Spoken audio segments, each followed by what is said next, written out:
Në një ndeshje miqësore të zhvilluar në stadiumin Air Albania në Tiranë, Shqipëria arriti të sigurojë një fitore 4-2 ndaj Jordanisë, duke treguar lojë sulmuese dhe karakter të fortë pas triumfit të madh kundër Serbisë disa ditë më parë.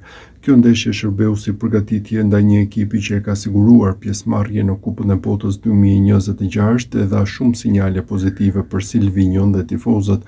Jordania kaloi në epërsi në minutën e 27 me golin e Nizar Al Rashdan, por Shqipëria reagoi shpejt. Vetëm 5 minuta para fundit të pjesës së parë, autogoli i Mo Abualnati dha kuqezimve barazimin 1-1, duke rikthyer besimin në skuadër dhe tek tifozët në stadium. Pjesa e dytë i përkiste plotësisht Shqipërisë. Sulmuesi Armando Broja u inkuadrua në minutën e 61 dhe vetëm 4 minuta më vonë shënoi golin e epërsisë 2-1 me asistim të Nedim Bajramit.